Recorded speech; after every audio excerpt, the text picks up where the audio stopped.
I guess we'll pretend to start, man, and I'll pretend to interview you, man. And okay. No, but I've been wanting to have you back on the show again, man. I'll just rock under fire.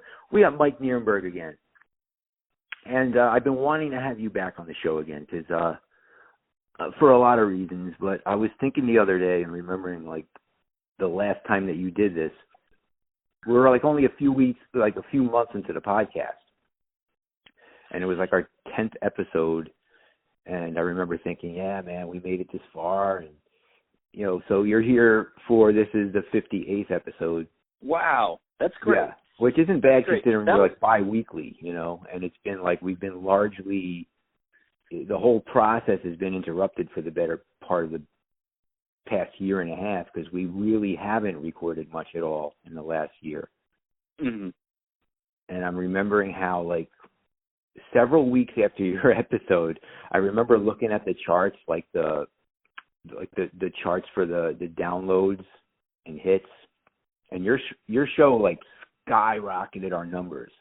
This was before we kind of had our set audience who listen regularly. That's like so with each strange new episode, to me. we roughly have the same number.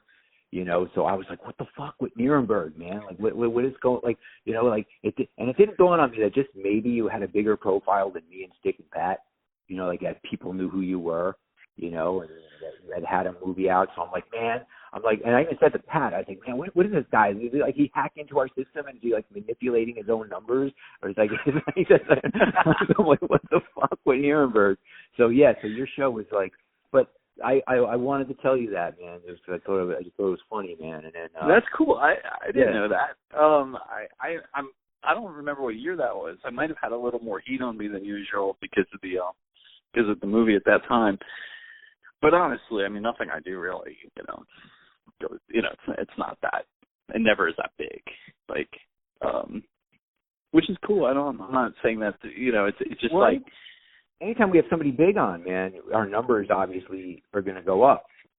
So, I mean, that speaks a lot to, it's good for you. It's good for us too. Yeah. So, I want people to hear your show. I've been hearing your point of view for decades. We've been friends a long time, and I love talking to people from the old country. You've got this book out. As I guess our lead-in will be with you talking about that book. Mm-hmm. The July 28th release. So it was just released. It's EARTH A.D. The Poisoning of the American Landscape and the Communities That Fought Back. What is that? It's a powerhouse, man. Yeah, that was July 28th. It came out like we were talking about off microphone. Matt. It was a strange time to put out a book about environmental disasters because the public was pretty fixated on the civil unrest and the virus, like it still is today. And it'll probably be that way for the foreseeable future. But environmental disasters still go on, and they still are unaddressed, and there still are people working on them while the rest of the world goes on. So all these other problems that we had before the pandemic are still around. And that's important to me. That actually interested me. Like, when I realized I was going to be doing a book like this, an oral history about the environment, it's like everyone was talking about climate change, and climate change is probably the thing I think about the most. But I feel like it's well covered. And there's a lot of great books about pollution. But I wanted to do something closer to Please Kill Me about environmental disasters. Because I don't really feel like I'm a writer like you are, I'm pretty good at more documentary cutting, interviews and scrapping them together, weaving them together into a narrative. It's funny, it's the only literary genre where you have to explain what it is. I've found a lot of the public at large, and even the reading public, is a lot of people are surprisingly unfamiliar with what oral history is. And it's pretty much documentary set to paper is the best way I would describe it. You talked about the collage aspects of threading together oral history. I mean, that in itself is an art form. So, I mean, I'm drawing from your book release discussion from a few weeks back. The journalistic aspects of subject areas that, like you said, have great articles written on them, but don't have anything extensive in the form of book publications. It's like you said, you've seen it in music, but nothing serious. You know, and I thought about that, and you're right. I can't think of anything offhand in any real, really serious subject that's done from the point of from oral history. They're starting to happen now, but it's very slow, and strangely, it's. I think it's probably catching on more now, because now that I've done one, I'm more sensitive to receiving them, like seeing that they're around, in book reviews and places like Voices from Chernobyl. I read, I think, somewhere after the halfway point of doing my book. And that was different because it's still considered an oral history, but every chapter is broken up by a single person's story who lived through it, But we'd still call it oral history, where what I did was close to, I was really inspired by Gene Stein and George Clinton, what they did with the RFK book. I forgot what the proper title of that one is, the EARTH one. And she only did 3 books in her lifetime. And the last one she put out a few years ago before she jumped out a window in Manhattan was about the super rich families of Los Angeles. I was super into Gene Stein, and that's when I realized I had read Gene Stein's last book, and I was like, that's what I want to do. Getting a movie made is like getting another documentary made is such a fucking hassle, It's like so much money and so many people. It's like I could just do it on paper, with just my laptop, and I work on TV, so. Yeah. I usually, we shoot so much, and they need me so little. Some on-set artists, they need me to handwrite a letter or something like that, or spatter some blood against the ceiling, and then I'm back to my laptop. I can write a book. That's one of the perks. But I digress. I'm going off on a tangent. Nah, man, we're all about tangents. I mean, to keep it in terms of the origins of the whole project, your thing sort of began with a guy named Jeff Cobb, whose book was kind of like a springboard for something that you really got into the details of. He was kind of fixture in that neighborhood, like who. Oh yeah, and this is something I started to address in the book release panel, but to go deeper in there, Jeff Cobb. There was this. So my son was in first grade at the time, and we lived in Greenpoint. And he brought home this it's like a folder, and the parents have to go through it and look through, make sure you did your homework and all that stuff. And there was a talk on the environment. It was like, bring the kids. And I knew Greenpoint had this crazy environmental history. I knew a lot of the residential houses were on top of an oil spill, but it was hazy. I heard little bits on NPR. I heard people casually mention it in conversations, but it was never made clear to me how extensive the pollution was. I went to this talk, and it was at the local high school, and Jeff Cobb was giving it. But all the children, they just were running around playing, and all the adults were fixated on what Jeff was saying. They were we were all hanging on every word. And then someone in the back said, my grandparents both came down with the same rare kind of leukemia. And I was like, holy shit. And it was because they both lived in the same house. And then that's when I was like, so I bought Jeff's books, took them home, read about them, sort of forgot about them. And then this came around a few years later, that was probably about 2014 or 15. I read the book then. And then in 2018, I started talking with Farrell about doing a book. And at that point, I kind of started to put together. At first, it was going to be 3 sites. I wanted to do a site about the Midwest. It was originally because there's so many you could choose from, So I started asking people, like, what is, like, the most egregious environmental disasters that you think more people should know about? So I started soliciting ideas, and that's where I heard about Tar Creek through Mark Yagi at the Waterkeeper Alliance, who's become a friend of mine. And they've been working with them. They supply attorneys. They've spun out a riverkeeper, and they supply legal assistance to people who are defending the Clean Water Act. So yeah, then eventually, about 6 months into doing Tar Creek in Oklahoma, I couldn't do a third site. I knew the second site was going to be the one in Brooklyn because I lived on top of it. Then it was still going to be 3 sites when I was doing, but Tar Creek took so long because it is so crazy and there is so much to discuss. So in short, that's a site that during the early 1900s, late 1800s, there was oil discovered there. And so after they discovered oil there, they eventually discovered lead, at which point they started drilling, and then became a boom town. And then after it became a boom town, little by little industry left. And then after industry left, people still lived there. Then they started noticing in the 80s that their performance of school children, it was also Native American land. A lot of it was Native American land that was bought by the mining companies.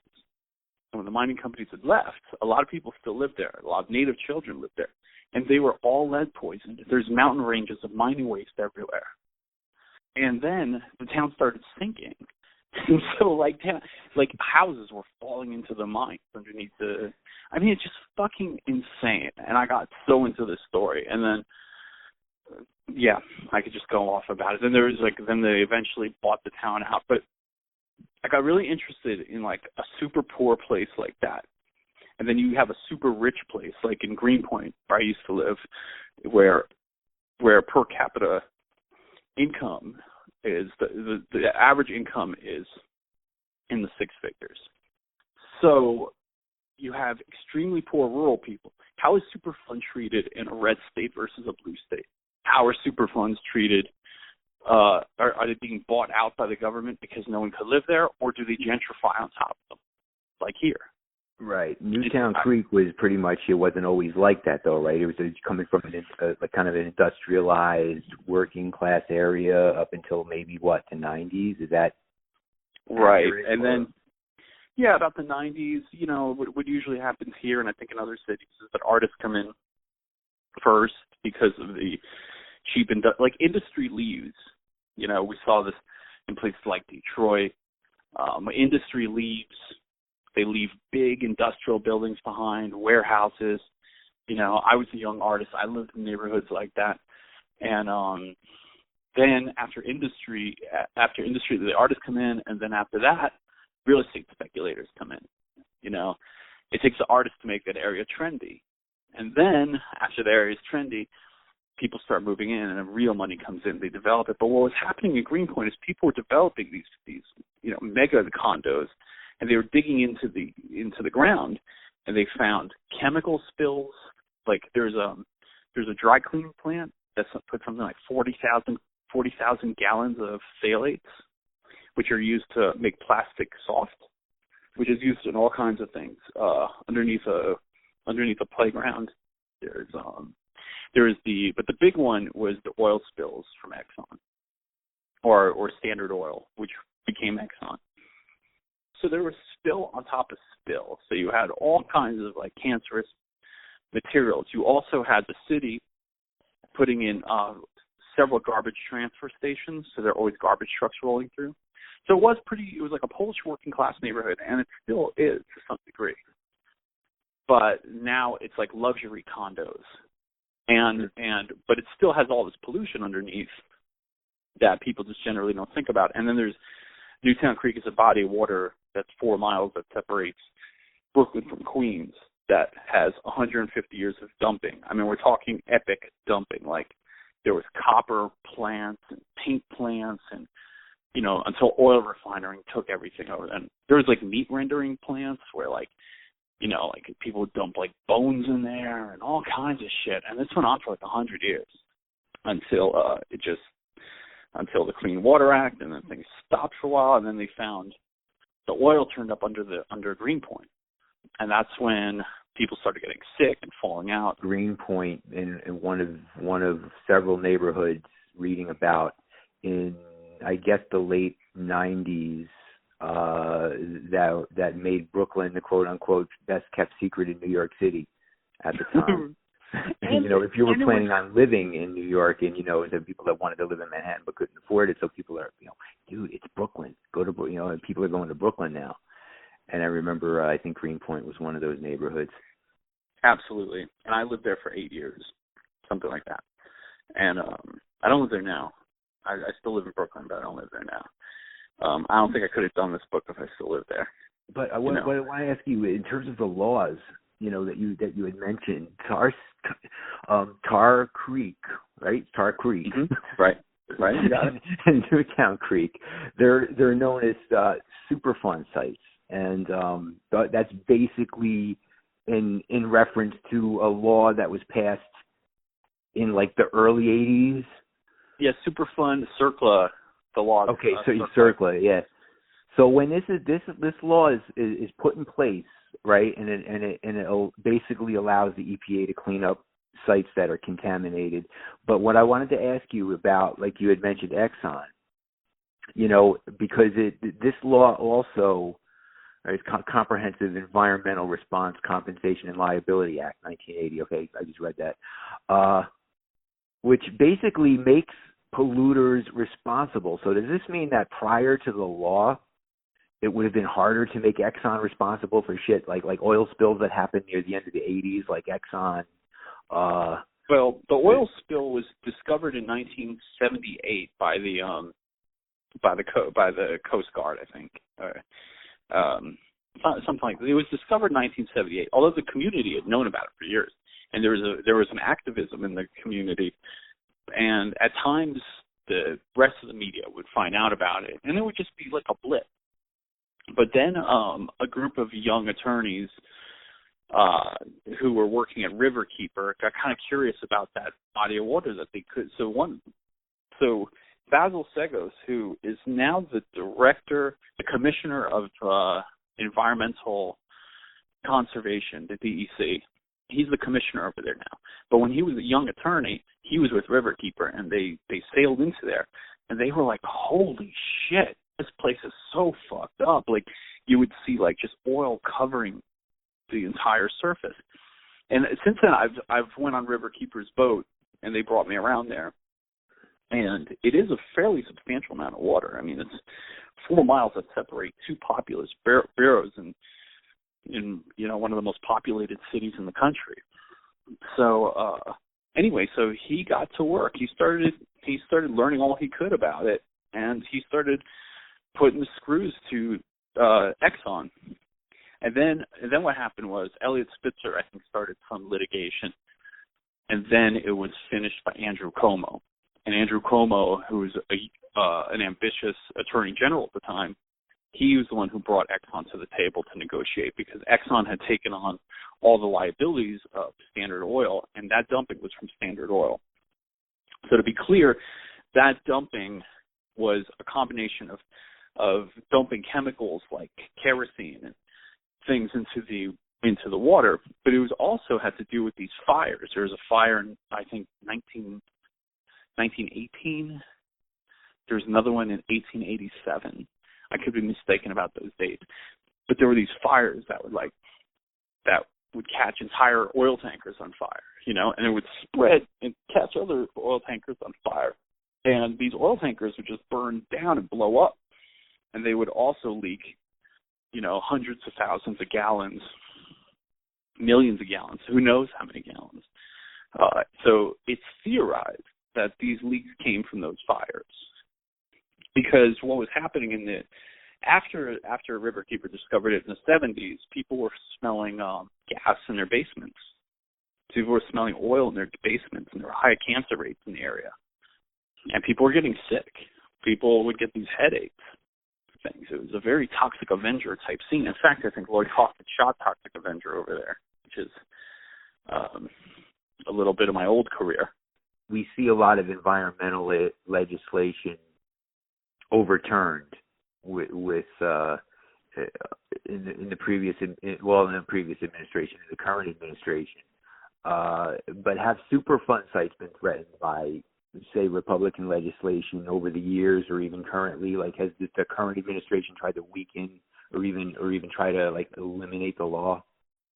We've had some weak Democrats and strong Republicans in that area too. I mean, nowadays we don't. Now the Republican Party is openly hostile to the environmental movement.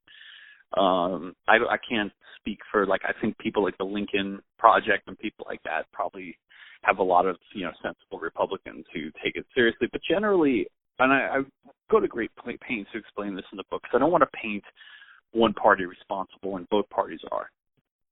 But there's now, I don't know what the current state is, but the current administration is openly hostile to Superfund, and they've not mandated the EPA to. I mean, this is Scott Pruitt's EPA, oil lobbyist, and the guy who's in there now was also some kind of lobbyist. And there's a lot of these things are going to court, like places like attorneys like Waterkeeper taking a lot of these companies to a lot of these they're taking the EPA to court and saying you are mandated to clean this up and collect the money from these corporations. These they're called PRPs, potentially responsible parties, to clean up to clean up and not donate, but to bring money in to be awarded to people who suffered damages. So it is CERCLA, pretty much. That's because of CERCLA, right? To my understanding, they would need a majority of senators to repeal CERCLA. But you get like something like Tar Creek. Inhofe refused to do anything. You had a Republican governor there who was like, how could this be in our state? How can we have people this poor who are dying of, how can we have a whole generation of kids this day and age being poisoned by lead in this country? And he put together a strong commission. He had, at the time, there was a Democrat congressman, Brad Carson, and interviewed both those guys. And both those guys worked across party lines to try to solve it. They were stopped by Inhofe at every turn. That dude, he's so corrupt. I mean, this is a guy who just took oil money wherever he could and wouldn't do anything until I think he just became politically untenable, because what happened was Tar Creek became a national media story once the town started sinking into the mines. So you do get, throughout the history of these sites, there's been very strong politicians and very weak politicians. But CERCLA was a big deal when it happened in the 80s, because all of a sudden it put corporations on the hook for what they were dumping into people's communities. Now, Greenpoint's a little different, because Greenpoint came up around these factories. There was all this industry along the creek, and every single industry. I can't stress that sort of pollution enough. They were all dumping in there at the same time. So these communities, it was before zoning laws, so they just sprouted up around the factories. And that sort of is how it found it. Same thing with Tar Creek. There is no zoning laws then, so they had communities coming up around the lead mining. People just went to work. It was a boom town, and both those communities have in common is that they came up through the Industrial Revolution. And at the time, to be fair, most people didn't think about the environment. They were mining the lead in Tar Creek. The amount of lead that they had in those mines, they supplied, I think, nearly half of all the Allies' bullets in World War II. Came out of those mines. They saw themselves, and they were heroes. We were winning the war. We were beating the Nazis. It was a good project. And over time, as responsibilities shifted, priorities shifted, and it was getting harder and harder to get people to take it seriously. Sounds like, it's a fucking daunting task that you've again being inspired by Cobb's book, man, and just taking it and bringing something a lot further to the table in terms of furthering public knowledge of these places, man. Mike Nirenberg, EARTH A.D. The book is EARTH A.D. The Poisoning of the American Landscape and the Communities That Fought Back. Where can people buy this book? Anywhere. Anywhere. Available anywhere. I don't know if all you're stores like have me, it. man. You don't like to plug things, man. You don't want to like plug yourself, man. It's all right. It's on Amazon. It's everywhere. You know. But it's true. It is pretty much everywhere. Everywhere online, that is. Yeah. We the publisher and myself, we usually push people towards to use bookshop.org because it's a more equitable model towards supporting independent bookstores and small locally owned book chains. Mm-hmm. But if you prefer shopping at Amazon, it's there too. It's everywhere. I mean, that's one good thing. The distributor got it to all of the online markets. Support independent publishing. Absolutely, man. Absolutely. I hear you on that one, man. It's good for you. You were recently asked to select an environmentally themed playlist. You know, do I ask? You know, can I ask what's on that list, man? Or is that when you told me? Well, it was man, know that my first thoughts were going to be like REM's Life's Rich, Pageant, and Green. No, actually, what happened was I was asked to do this playlist for Large Hearted Boy, which comes out. It's this book industry blog, and they have a section of the blog where they ask authors to make a playlist based on the book. And so I thought it would be. I thought I spent a lot of time thinking about this before I did anything. I just started sketching out ideas because music is it's like my only real hobby, you know. Mm-hmm. And I listen to music the entire time, so I interpret it as the music I listened to. There was the music that inspired the book that I was listening to and real hot on. And then the second and then what I'm calling side two was the stuff I listened to while I actually wrote the book. Because I think there is not a robust genre of environmental music that I think is particularly good. Yeah, there's some of it, like the REM you mentioned is great. And so Koya Hope is not on that list? No. I named that was the first thing I thought of, man. I came up with the name of the book. I went to the Misfits reunion in Jersey, and they were my favorite band when I was a kid. They were like Kiss to me, like the way Kiss is for you. Right. The Misfits were to me, and so I was so hyped, and I smoked like 1,000 vape pen hits, and drank a bunch of vodka seltzers, and I was pretty fucked up, and I was getting a ride home, and I was like, I'm gonna call the book EARTH A.D. after the Misfits song. Mm-hmm. It was just like clicked. I had just started the book. I knew what the title was before I even put anything down, which is funny to think about now. I knew what it was going to be called, and so that's on there. And so there was stuff I was listening to, and it ranges from contemporary hip hop and punk, and it's really all over the place. And the second part is mostly jazz because I mostly listen to jazz while I work because I can't listen to anything with words. So I picked some of the jazz records that I was really hot on at the time. A lot of stuff by Anthony Braxton. Does jazz make you crazy though? A little bit too if the jazz is a little bit too chaotic, man, do you have to even turn that stuff down or off? No, I love that shit. So I can't write that shit. I love it. It somehow the more crazy jazz gets, the more creative it makes me. The more on edge it makes me, the better. I love that kind of thing. I got super into guys like I said, Anthony Braxton, but then I would need to cool down with Charlie Parker or something that sounds good, that would be melodic. So I went to a lot, but then I would listen to very atonal noise music, and just when I'm working with words, I can't listen to hip hop, which is mostly what I listen to. So it was it was just one of those things where I might have been listening to a lot of hip hop when I wasn't writing and a lot of punk, but I can't listen to anything like that. I would listen to some just empty beats. I would listen to instrumentals by people like Pete Rock and DJ Premier and stuff like that. But anything with words, man. It's you might as well have 2 or 3 people talking over your shoulder while you're trying to write. Absolutely, it gums up the work. Having a conversation in the room. It's just it's hard for me to even write an email with with words playing. I'm too sensitive to music. Yeah, man. You know? But I mean, on the subject of music, man, and just the whole environmental thing, man, and you know, I mean, I mentioned REM in Cuyahoga. Did REM get out just in time, man, by breaking up?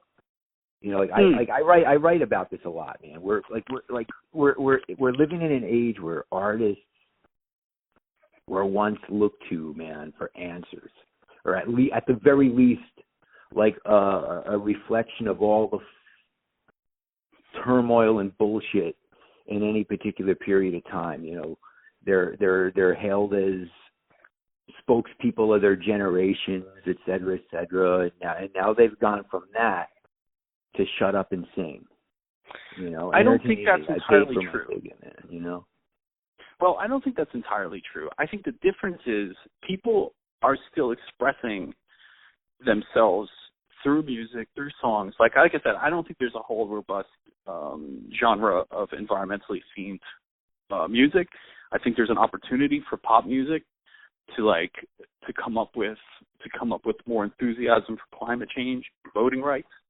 But you see that happening more. You see guys like Jay-Z out there, like, you know, getting in front of these issues. I think the difference now is when we were growing up, there was no internet, and the chorus of voices denouncing someone for speaking their mind is louder. But they were still there. They just know, like, you know, you know, the guy across the street, he might have just been like some like cranky Republican or whatever, but like he wasn't online. There was nowhere for him to express his views except yelling across the street. But no one cared. Now he can kind of amass a little bit of a following of other morons. There was, you know, like, you know, there wasn't a Fox News. There wasn't like all these outlets for people to say things. Now people just say shit all the time. It's like have their musicians. Personal yeah, forums, like social media and Facebook and Twitter, right, and things like that. Yeah, so I think that's really the difference. Artists are still out there saying shit. I think, like, even someone like Cardi B, I don't particularly listen to Cardi B, but I think, actually, I do think she got a few good songs. But that aside, she's out there starting trouble, you know? She's out there, like, speaking her mind, and people are telling her to shut up, and she's like, yeah, she's speaking her mind, man. But, you know, it's like you said, I think, a lot of it, to a very large degree, is the 24-hour cable news cycle, where, you know, where somebody speaking their mind, using their platform, is met within 24 hours with a massive backlash, and then they're calling for boycotts, and then the death threats begin. I mean, I don't think artists were going through. I don't think Jackson Browne was going through that, you know, by any media outlet. You know, with the no nukes movement. You know, it's a much different monster now, man. Like, artists are just, artists have, you know, rock stars have become lumped in with Hollywood, and it's just like one big pot of, you know, if you're a liberal, man, you're defined as that. You're defined as this, like, low-life, anti-American scum, you know, if you support a Democrat or something.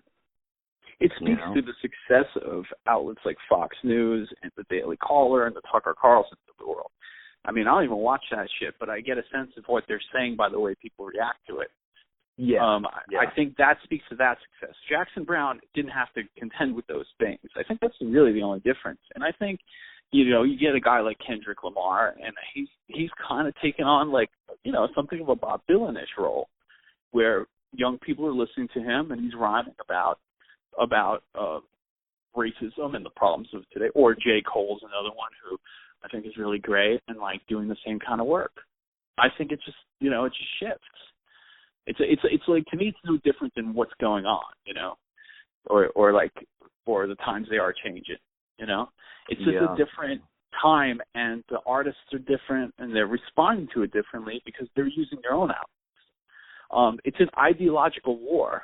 Is it just that though, that, like, more, just speaking more to my idea that it's just the cultural zeitgeist has shifted, man, and just the socially active relevant artists are rappers as opposed to rock stars now. Has rock just gotten that conservative where, a lot of we went through metal in the 80s, and it just seems that, a lot of, I don't know one liberal metalhead, man.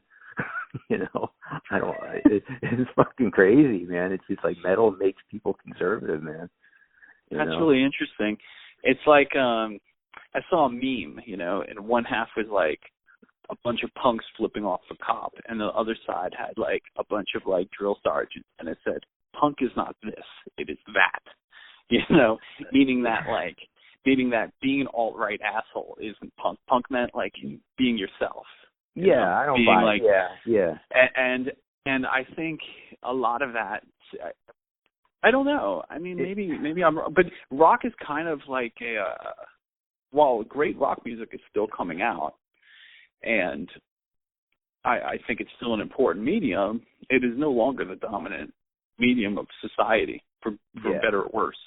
Yeah. I don't feel one way or the other about it. Well, I guess what I'm saying is that, like when Kent State happened, you had Neil Young writing Ohio and it became a top 20 song, and Edwin Starr's War with a number 1 song that same summer, and Lennon had a huge hit with Power to the People the same summer, can you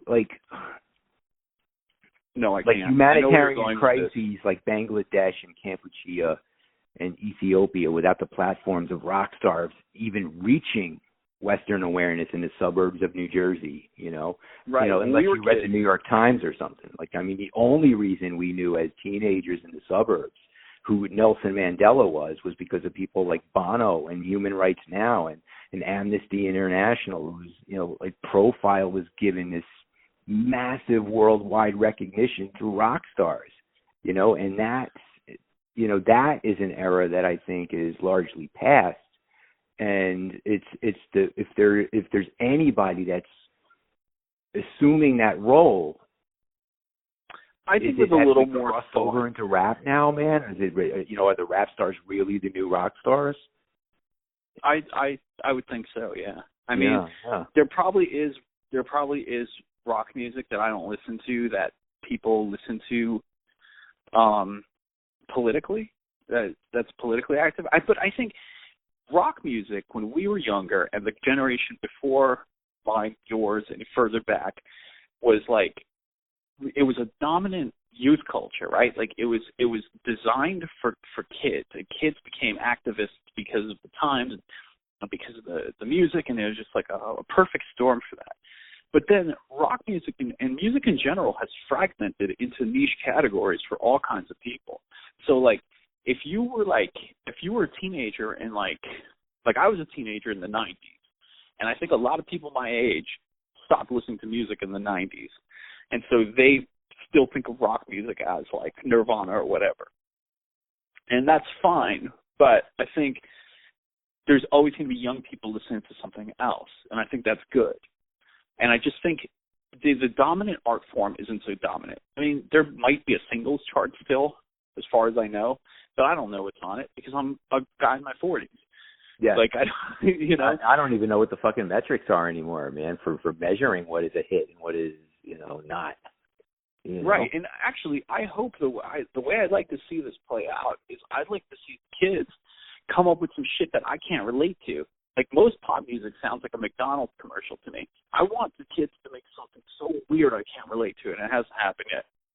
I guess it's part of my problem is, like, I haven't been shocked yet, nothing has made me feel reactionary more than, like, commercialization as much as, Yeah. It's like so much stuff just sounds like it's selling French fries and shit, It's like, and it's funny. It's like hip hop in a way is split off into two different camps too. It's like so much of it is like pop, right? And then the other half is quite conservative. Like the older sort of people who grew up listening to hip hop. I'm probably in that camp too. Like I live in Brooklyn, and you can't go, I'd say, 2 days without hearing Biggie Smalls either coming out of someone's car or in a bodega or coming from one of the surrounding yards over here. And I think to myself, I've heard Biggie Smalls is like the Led Zeppelin of hip hop. I can't fucking listen to it anymore. It's like has no magic left for me. And I think that there's a conservatism there, that speaks to the rock conservatism inside heavy metal of a certain year. I mean, I imagine that there's still, I've gone to St. Vitus and a few clubs here, and there would be metal shows. Some of them are quite good, but it doesn't hold the zeitgeist. Speaking to that, in terms of, you know, what this is and what this isn't regarding the punks, it just drives home what I think about the, you know, again, if you went through metal in the 80s, and I still love a lot of it, you know. Yeah, me too. I love a lot of it. I still listen to Priest. I still, you know, Maiden, and a lot of that stuff, man. But, absolutely. I think at least once a week, I think to myself, God damn, I could go for some Scorpions. Yeah, or, yeah. Fuck, I'm going to break out, like, you know, like I said earlier in this conversation, that, like, collecting records has been, like, my sort of middle-aged man hobby, you know? Yeah. And, like, I find myself, like, late at night on eBay being like, I mean, before the pandemic, I slowed down considerably, but before the pandemic, I'd be like, you know, not writing the book. I'd be, like, fucking around on the internet. I'd be like, oh, man, put a bid down for the first 2 Megadeth records. You know, and kind of eyeball that. And then I got some Miles Davis records over here coming in. I'm eyeballing that auction, you know. It's like my tastes are really ranged out, you know. Like I spend about every day, and I think you know this about me, I listen to on average 5 new records, and new to me, you know. Mm-hmm. Like this morning I was listening to Mark Stewart's solo records from the pop group. Like, I don't know those records, but I came across them reading Tricky's autobiography before bed. There's just so many different little niche areas I just don't know about. So I'm always poking my nose into those places because I'm endlessly curious about it. It never died in me. I think a lot of my friends, as they get older, stop exploring things, and I don't even care if I like it. I'm just trying what I find is that, you know, the attitude of, like, just the, I don't know, just the temperament of the average metalhead in the 80s. And I don't know if it was ever part of my mindset. You know, like if you were a metal fan in the 80s and your friends were metalheads in the 80s, it's like, it's more than likely that you felt more pressured than at home in your supposed metalhead alienation from whatever the fuck accepted society was, you know. And by that I mean that you wore a uniform, man. You know, there was a code. There was a metal language. You know, you use phrases like false metal, and you use words like poser. And if you dared get caught listening to something like U2 or R.E.M., man, or like if you admitted that you liked Bruce Springsteen, man, it meant that you were either gay or you weren't a real metalhead, you know. You know, you had to look a certain way, you had to act a certain way. It was just as phony and calculated as the punks were, you know. And if we have to talk posers, I mean, I don't think that there's the two biggest groups of them were the punks and the metalheads, because it was all based on appearances, man. You know, people trying to dictate what was real and what wasn't real, and people getting caught up in a definition of themselves. And I think for a lot of those people, they carried that with them into adulthood, and they're in their 50s now, and they're still all fucked up over it. You know, it's weird. I see like a lot of people, like just on Facebook alone, for example, man, they'll post a song and they'll be like, you know, they'll post a song from something like the Bee Gees or like, who can I say here, man? Okay, like REO Speedwagon or John Denver or Olivia Newton-John, and they'll post it and they'll feel the need to explain themselves as if they're like apologizing for it. Well, right. I don't believe to convince their friends, their metalhead friends, in their own little veiled way that this song isn't so bad, you know. Oh, and man, it's so guilt, weird. Man. There's like a guilt that comes with metalheads, man, that like comes from having this lifelong image of yourself, like who you think people think you are. Absolutely, it's weird. It's weird, and there's a self-identity that's formed in your teenage years that you usually can outgrow. But for some reason, you said it perfectly. It's like there's a conservatism, there's a reactionism, it's very conservative in that. Like when I was growing up, I was like really confused because I was like a huge metalhead in the 80s, but I was like a little kid, you know, and like stuff like REM would come out, or the Pixies, and I was like, I really like this, but is it metal enough? Am I like, and I was telling my wife this recently, that like how funny that is to me now. Like, I think now the most punk thing you could do is like go work on Wall Street or something. Like, I think like when I see someone with like spiked, like a mohawk, I mean, I think, good for you, you're doing your own thing, but it's been done. Like, I just think that, I think what's signaled is that you're in a club, and it goes against the whole ethos of it. Like, I love the quote from the Minutemen. I think it was Mike Watt who said, "Oh, we thought punk meant doing whatever you wanted. We wore flannel shirts because we really like Creedence Clearwater Revival. And to me, that's what punk is about." And I mean punk in the broadest sense, like metal and hip hop, and like early hip hop was like that. It was like punk in spirit. It was like very like, we're doing our own thing. Fuck with the music industry things. And I still really respect that position, but unfortunately, it's really tied up in people's self-identity, and it's a very boring place to be, and it's not dynamic.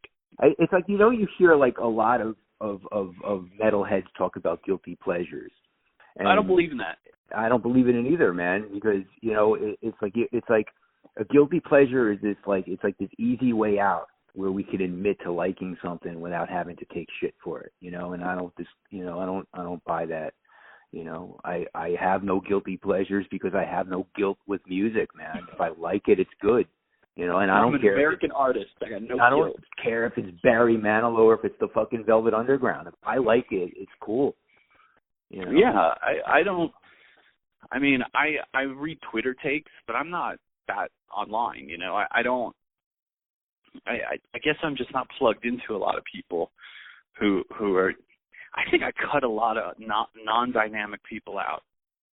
I think if some people are just like not keeping up, I'm good. Like, I just don't care, Like, I'm just living my life and trying to and being interested in the things I'm interested in. Like, it's funny because I was thinking to my wife that like I like to cook every night for my family, and I sit there and I've been watching The Office while I cook. And I was like, I didn't watch this while it was on, I didn't watch any TV when this was on, Mm-hmm. And I love it. And I think, it's more punk. I love this show. It's very punk of me because it would be really unpunk to love this show. And she's like, at what point are you just regular? People don't expect you to watch it. So that's why it's punk to you, man. It's right. It's like the punks wouldn't expect me to be so like regular, and I love that, I think that's my reaction to it. It's like I really take that to heart. I think that like being true to who you are, you don't. I guess it's just something I outgrew so long ago that like it's like funny to me now. We've been at this for like what? An hour and 20 minutes. I'll probably cut the first. That's good. The first 20 minutes, man. We got all kinds of takes. Is there any closing bit we do where or you just cut it off somewhere? I'm gonna cut it off somewhere, man.